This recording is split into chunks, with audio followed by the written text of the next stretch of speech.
بسم الله الرحمن الرحيم السلام عليكم ورحمة الله تعالى وبركاته داوديال إذن لهنتينا ميل وبا joogtaan waxaa idin leenahay kusoo dhawaada barnaamijkeena faaqidaada ciyaaraha haddaba barnaamijkeena faaqidaada ciyaaraha waxaanu ku bilaabi doonaa qaramada iyo la ciyaarayo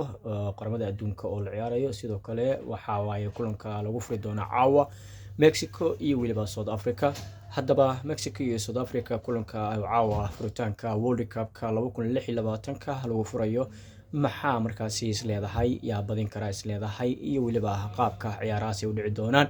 ayaa barnaamijka inta badan markaasi ku faaqidi doonaa hadduu eeba yiraahdo fadlan haddii aad nagu cusub tahay follow inoo dheh oo qayb ka noqo asxaabteena in aanu markaasi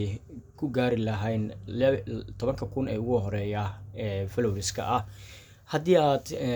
ugu cusub tahay follow noo dheh sidoo kale waxaad noo samaysaa like-ta iyo commentiga iyo share-ta hanaga ilaabin si noo share kariya barnaamijka si uu asxaab fara badan u gaaro sidoo kale haddii aad hore noola joogtana fadlan waxaa kaa codsanayna in barnaamijka like-ta noogu dadaasho iyo weliba commentiga iyo share-ta mahadsanidin saaxiibayaal meel walba joogtaan waa saaxiibkeena baari wadnale markale kusoo dhawaada barnaamijkeena faaqidaada ciyaaraha haddaba faaqidaada ciyaaraha ayaan barnaamijkeena ku qaadi doonaa ku faaqidi doonaa waa maxay markaa dhacdooyinka ugu yaabka badan ee laga soo diiwaangeliyey dalkaasi Mareykanka xulalka ciyaaraya iyo weliba siyaabaha loola dhaqmaya sidoo kale Switzerland ayaa sidoo kale waxay dacwad ka gudbinaysay wadankaasi Mareykanka oo ay markaasi sheegtay meesha la dejiyay oo ay ciyaarta markaasi ku sameynayaan ku tababaranayaan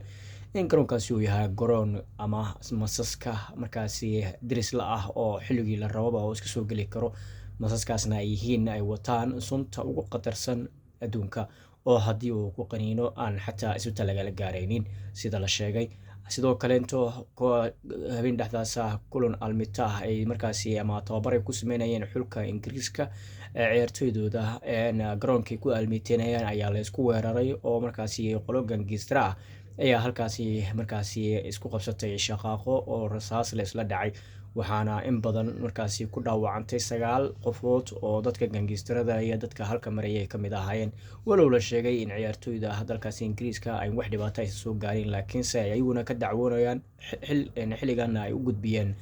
FIFA in yani dhibaato fara badan ay kala kulmeen halkaasi waana dhacdooyinka ugu yaabka badan sidoo kale waxaa ka mid ah dhacdooyinka ugu yaabka badan ee lagala kulmay sanadkan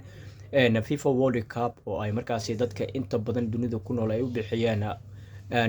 Trump World Cup oo FIFA World Cup meeshay ka ahayd ayaa loo saaray Trump World Cup sababtoo ah ciyaartoyda wadamada sida Senegal, Belgium iyo weliba Kazakhstan iyo Iran iyo wadamo kale oo Ciraaq ah sidoo kale waxaa lagu la dhaqmay dhacdooyin aan markaasi inaba aan caadi ahayn oo dunida lagu arkin waxaana ciyaartoyda diyaaradda markay ka soo degteen bal loo ogolaanin inay gudaha u galaan ee laboorka si loogu dhifto soo gelista dalkaasi Mareykanka waxaana inta badan la sameynayay dharka iyo kobaha intaba laga siibay ayaa hal loo baarayay ciyaartoyda wadamadaasi aan kor ku soo xusay sidoo kale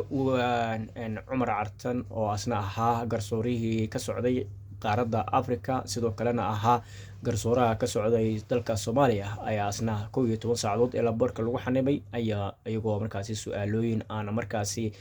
sportiga iyo waxyaabaha la mid ah aan shaqo ku lahayn la weydiinayay taasi ay markaas sababtay in dib loogu celiyo dalkaasi Turkiga magaalada Istanbul kadibna Arbacadii la soo dhaafay oo shalay ahayd dib ugu laabtay magaalada Muqdisho ee dalkaasi Soomaaliya haddaba dhacdooyinkaas iyo dhacdooyinka si foolxun ayaa laga tabinayaa dalkaasi Mareykanka waa maxay marka sababta immigration-ka iyo weliba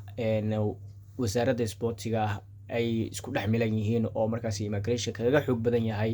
ee wasaaradda sportiga dalkaasi Mareykanka haddaba kulanka caawa iyaduna la ciyaari doono maxaa laga filan karaa maxaa is leedahay waa ka iman karaan kulamadaasi South Africa sidoo kale sadogtihiin South Africa assistant coach-ka ama tababaro ku xogeenkoodii waa laga reebay oo waa ay diideen inay siiyaan fiiso sidoo kale ilmaha hadal kuma jiro waxaa fiiso loo diiday Cali Shiine oo ah madaxa xiriirka kubadda cagta dalka Soomaaliya oo asigana FIFA ay ku casuuntay furitaanka ciyaaraha World Cup-ka markaasi Mareykanka ayaa si toos ugu diiday Cumar waa baxyo oo gudaha laga soo celiyay laakiin Cali Shiine fiisa ma ku siinayno ay markaasi Mareykanka yiraahdeen oo waa u diideen dhacdadan ayaa markaasi waxay noqotay dhacdooyinka ugu foolka xun oo dunidu idil madaxda caalamka iyo weliba inta waxgaradka ah ee caalamka oo dhan iyo hay-adaha caalamka ay ka wada hadlayaan oo leeyihiin sababtii loogu diiday garsoore cumar waxay ahayd mid aad iyo aad u qaldan. sidoo kaleeto badan oo Australia, Canada iyo weliba Mareykanka ay kamid yihiin ayaa loo ogolaaday inuu fiisa markaasi kusoo galo. waa sida ay markaasi sheegeen.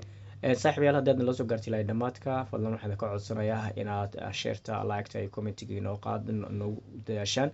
kana mid noqo haddaad nagu cusub tahay asxaabteena sida markaasi ku gaari lahayn 10,000 ee ugu horeeya. mahadsanidin.